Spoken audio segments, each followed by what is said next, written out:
Assalamualaikum warahmatullahi wabarakatuh. Selamat pagi. Salam sejahtera bagi kita semuanya. Halo para mahasiswa Universitas Pembangunan Pancabudi. Apa kabar? Tentunya sehat dan masih tetap semangat. Baik, ketemu lagi dengan saya Dr. Oktarini Kamila Sredar, SMSI. Hari ini kita masuk di pertemuan kelima. Kita akan membahas tentang isu-isu dari manajemen keuangan daerah. Nah, sebelumnya di sini Ibu akan mengingat kembali ya kepada mahasiswa, kita bahas dulu tentang 10 nilai Tamadun 4.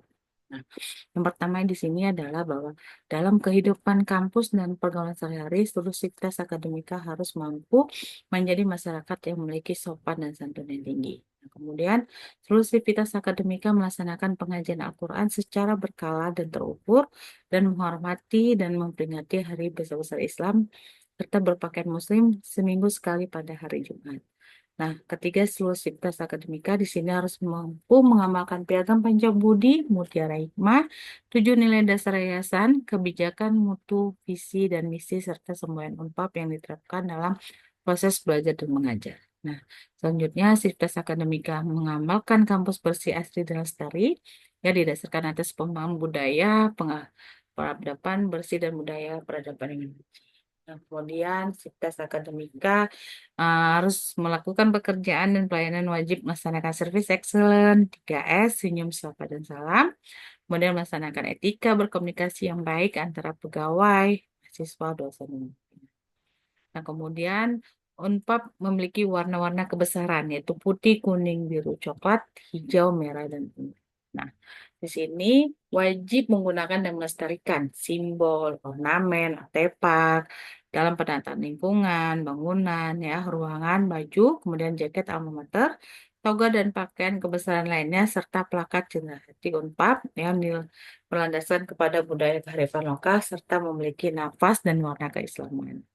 Nah, kemudian kedelapan, melestarikan istilah dan makna budaya dan menghargai tokoh-tokoh yang berjasa pada Unpad dengan menambahkannya pada penanaman ruang di seluruh kampus. Nah, kesembilan, Sivitas Akademika dalam melakukan segala tanggung jawab yang diberikan kepada seluruh setiap pegawai wajib melaksanakan dengan sebaik-baiknya dan memiliki sifat mandiri ya, serta bersedia meningkatkan kemampuan diri untuk pelatihan dan penguatan eh, keahlian yang berwawasan eh, internasional. Nah, kemudian 10 di sini mensosialisasikan dan memasyarakatkan serta menyatukan semua tekad dalam pemahaman Unpad sebagai kampus tamadun mandiri ya. Kemudian ditetapkan sebagai logo Tamadun Mandiri sebagai pemersatu. Oke, baik. Nah, visi dari Universitas Pembangunan Pancabudi itu adalah menjadi perguruan tinggi swasta yang terbuka, berbasis religius dalam mengembangkan iptek yang bermanfaat bagi kemaslahatan umat. Nah, sementara visi dari prodi akuntansi yaitu adalah menghasilkan lulusan yang unggul di bidang ilmu akuntansi, berdaya saing pada tingkat nasional dan internasional untuk kemaslahatan umat. Nah, misi dari Unpad itu sendiri adalah di sini melakukan pengabdian ya sesuai dengan piagam Pancabudi, mengabdi kepada Tuhan Yang Maha Esa, nusa, negara, bangsa, dan dunia. Kemudian juga melakukan pengembangan iptek berdasarkan Al-Quran dan hadis, kemudian mencerdaskan kehidupan bangsa dengan menggali sumber-sumber ilmu yang berfaedah dalam bidang iptek dan imtak. Nah, melaksanakan pendidikan, penelitian, pengabdian untuk bangsa dan negara Republik Indonesia yang mutunya dapat bersaing secara nasional dan internasional dalam fitrah pengabdian terhadap Allah SWT. Nah, selanjutnya mendorong fungsi kekhalifahan dalam mewujudkan kebahagiaan kehidupan manusia dalam dimensi dunia dan akhirat. Nah, kelima dalam melestarikan sumber daya alam dan lingkungan serta kehidupan sesuai dengan syariat Islam. Baik, selanjutnya untuk misi dari prodi akuntansi itu adalah menjaga kualitas pendidikan, penelitian, dan pengabdian masyarakat di bidang akuntansi, meningkatkan sumber daya manusia dosen seperti kualifikasi akademik, sertifikasi kompetensi internasional, jabatan akademik ya, sertifikat profesional, dan rekognisi tingkat internasional bidang akuntansi, kemudian meningkatkan sarana dan prasarana sesuai kebutuhan ilmu akuntansi berstandar internasional. Nah, kemudian lanjut kerjasama secara nasional dan internasional sesuai dengan bidang ilmu akuntansi. Oke, nah 7 nilai dasar yayasan ya di sini yang pertama itu adalah menjaga kemudian akidah tauhid dan melaksanakan syariah, bersyukur dan bersukacita, tidak mengeluh, rendah hati, sederhana, jujur apa adanya, memaafkan dan tidak marah, berpikir positif, berprasangka baik dan tidak bergunjing. Nah, berbuat baik, mengubah dan respect, berempati dan memberikan solusi, bukan mengkritik atau mencela ya, kemudian patuh kepada pimpinan dan menaati peraturan. Oke, nah budaya Unpad itu ada budaya beradab bersih dan hemat energi. Nah, baik sebelum kita masuk topik kita di sini, sebelumnya rekan mahasiswa sudah membahas tentang akuntansi keuangan pemerintah, yaitu membahas dengan tentang sirkulasi dari akuntansi pemerintah ya, kemudian membahas tentang bagaimana anggaran sektor publik ya, eh, termasuk dari prinsip-prinsipnya, kemudian masuk di akuntansi manajemen publik, kemudian dan trace sistem informasi publik. Baik, itu masuk di pentingnya ya manajemen keuangan daerah ini di sini adalah bahwa katanya untuk pembangunan yang berkelanjutan. Jadi dengan pengelolaan keuangan yang tepat ya akan mendukung pembangunan infrastruktur dan layanan publik. Nah, yang kedua adalah transparansi. Nah, di sini kita harus memastikan penggunaan dana publik ya yang dipertanggungjawabkan kepada masyarakat.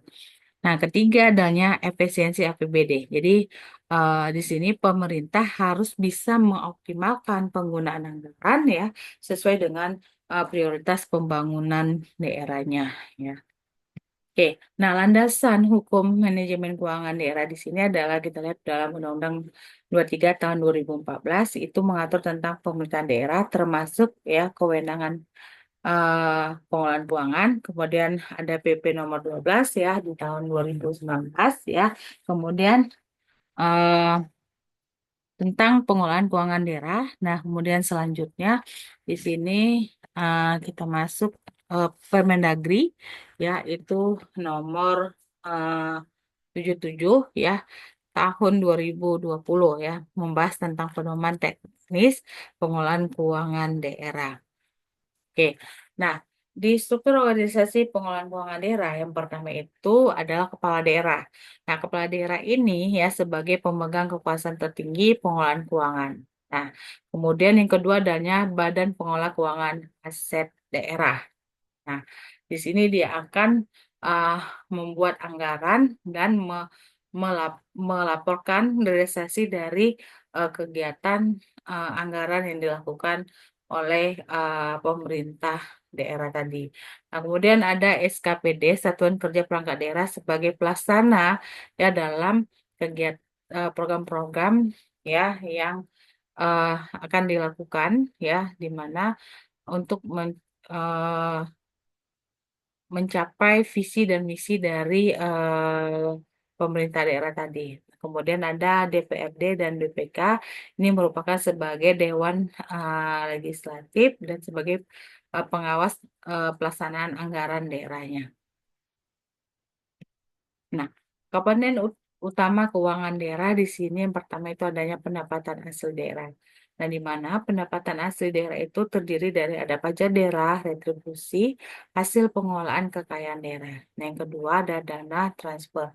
Dana transfer itu terdiri dari dana alokasi umum, dana alokasi khusus, dana bagi hasil dari pemerintah pusat. Ya, jadi eh, selanjutnya, yang ketiga itu ada belanja operasi. Nah, belanja operasi ini terdiri dari belanja pegawai, barang jasa, subsidi, dan hibah. Nah, selanjutnya itu ada belanja modal, di mana belanja modal terdiri dari infrastruktur, aset tetap, dan investasi.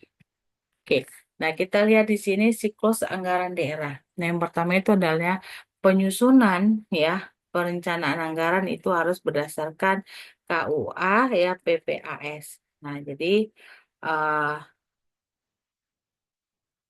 berdasarkan pedoman ya dari KUA dan PPAS tadi.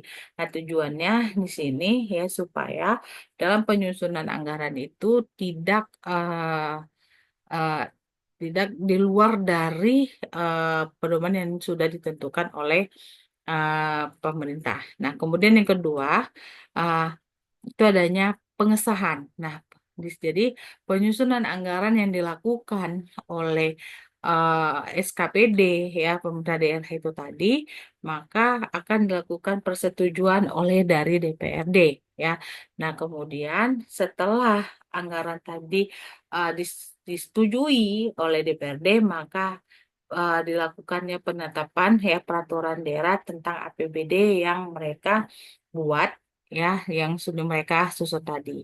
Kemudian lanjut ketiga itu adanya pelaksanaan. Nah, di sini OPD ya ataupun SKPD ya harus melaksanakan kegiatan anggaran yang direncanakan tadi dalam bentuk suatu realisasi program dan kegiatan pembangunan. Nah, setelah uh, pelaksanaan program tadi berjalan, maka di sini yang keempat adalah OPD dan SKPD itu harus melakukan pelaporan. Nah, pelaporan di sini um, fungsinya adalah sebagai pertanggungjawaban pengguna anggaran yang dilakukan OPD setiap menjalankan program atau kegiatan pembangunan itu tadi. Nah, kemudian kelima itu adalah evaluasi. Nah, evaluasi di sini gunanya adalah OVD tadi harus kegiatan yang dilakukannya ya perlunya penilaian kinerja dan pencapaian target. Nah, apakah eh, perencanaan anggaran yang dibuat tadi ya kemudian dibandingkan dengan realisasinya, apakah target tersebut banyak tercapai atau artinya tidak. Nah, di sini perlunya adanya evaluasi ya terhadap kinerja ya, atas yang dilakukan oleh OPD itu tadi ya supaya ketidakcapaian tadi itu bisa diperbaiki dan ketercapaian tadi itu bisa dipertahankan seperti itu. Oke, nah kita masuk di sini untuk proses penyusunan dan pengawasan anggaran ya. Yang pertama itu adalah Musrenbang. Nah, Musrenbang ini merupakan forum perencanaan pembangunan dengan melibatkan masyarakat. Nah, artinya masyarakat yang dilibatkan di sini salah satu adalah perwakilan yaitu tokoh masyarakat.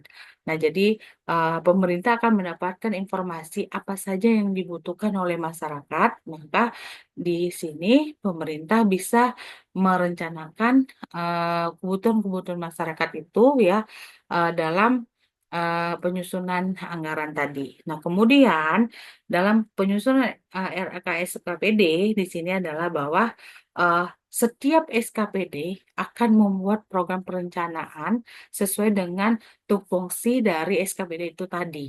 Nah, jadi setiap SKPD itu memiliki tanggung jawab masing-masing. Nah, kemudian kita setelah disusun ya oleh SKPD tadi, perencanaan programnya sudah selesai, maka akan lanjut ke tiga itu adalah pembahasan DPRD.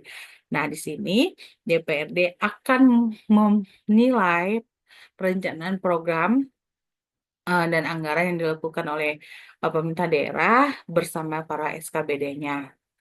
Terus di sini pemerintah uh, legislatif DPR akan membandingkan program-program kerja sebelumnya dan apakah adanya keberlanjutan terhadap program yang dilakukan di tahun ini ya seperti itu. Nah, kemudian apakah perencanaan program dan anggaran itu tadi uh, sudah mencakup kekurangan terhadap pembangunan di daerah tadi. Nah, adakah misalnya uh, pemerintah memasukkan artinya program anggaran dari saran dari para tokoh masyarakatnya. Nah, selanjutnya yang keempat adalah pengawasan BPK. Nah, di sini BPK akan melakukan audit dan pemeriksaan penggunaan anggaran yang dilakukan oleh pemerintah daerah, yaitu pejabat pemerintah daerah dan para SKPD-nya. Nah, jadi uh, program dan kegiatan anggaran tadi apakah benar-benar bisa dipertanggungjawabkan ya seperti itu. Oke, nah tantangan dari manajemen keuangan daerah itu adanya yang pertama adalah penyimpangan anggaran. Nah di Indonesia ya korupsi di sini Corruption Watch mencatat ada 167 kasus korupsi daerah pada tahun 2023. Nah ini penyalahgunaan wewenang menjadikan modus utama ya seperti itu. Yang kedua adalah SDM kurang kompeten. Nah jadi banyak memang sebagian dari beberapa daerah masih kurangnya tenaga pengolahan keuangan yang terampil. Jadi perlunya dilakukan pelatihan dan sertifikasi sangat itu dibutuhkan. Yang ketiga adalah teknologi konvensional. Nah, sini menggunakan ya artinya ada daerah masih menggunakan sistem manual. Sedangkan digitalisasi belum merata di seluruh Indonesia. Artinya bahwa eh, aparatur pemerintah di sini tidak semuanya rata-rata menggunakan digitalisasi. Jadi artinya digitalisasi keuangan itu ya pengelolaan keuangan itu belum merata ya secara keseluruhan di Indonesia. Oke, nah kita lihat di sini best praktik ya transparansi dan akuntabilitas. Nah kita lihat ada e-budgeting, jadi bahwa sistem anggaran elektronik Surabaya dan Semarang meningkatkan efisiensi. Jadi proses penganggaran ini menjadikan lebih transparan, ya jadi masyarakat dapat memantau penggunaan anggaran secara real time. Nah, opini dari WTP ini berdasarkan data BPK 2023, 84% pemerintah daerah mendapatkan opini wajar tanpa pengecualian. Nah, ini menunjukkan bahwa peningkatan kualitas pengolahan keuangan. Oke. Nah, kita lanjut inovasi dan digitalisasi keuangan. Di sini yang pertama adanya e-government, ya ini adalah sistem pelayanan publik berbasis elektronik. Yang kedua audit, pemeriksaan keuangan elektronik yang efisiensi. Nah, kemudian ketiga itu adanya SIPD Kemendagri, yaitu sistem informasi pemerintah daerah yang terintegrasi. Dan keempat adanya teknologi blockchain, itu adalah keamanan data dan transparansi keuangan. Nah, baik, nah kita lihat di sini ada beberapa studi kasus Pemda yang sukses dalam melakukan pengelolaan keuangannya, yaitu adalah contohnya Kota Surabaya. Dia memperoleh realisasi PAD tertinggi itu mencapai 5,7 triliun di 2023. Ya, dengan e-budgeting ini menjadikan sistem unggulan transparansi keuangan. Nah, kemudian ada lagi di Kabupaten Banyuwangi dengan sistem transparansi berbasis web yang meningkatkan kepercayaan publik. Nah, kemudian integrasi pariwisata dengan pengelolaan keuangan daerah. Nah, satu lagi contoh di Kota Yogyakarta, ya adanya keseimbangan pembangunan budaya dan ekonomi. Jadi, pemanfaatan teknologi dalam pengelolaan aset daerah. Oke, nah kesimpulan yang kita dapat ya dari materi ini adalah pertama komitmen tata kelola. Artinya pemerintah daerah harus berkomitmen yang menerapkan prinsip transparansi dan akuntabilitas. Jadi penguatan sistem pengawasan internal itu memang sangat diperlukan ya.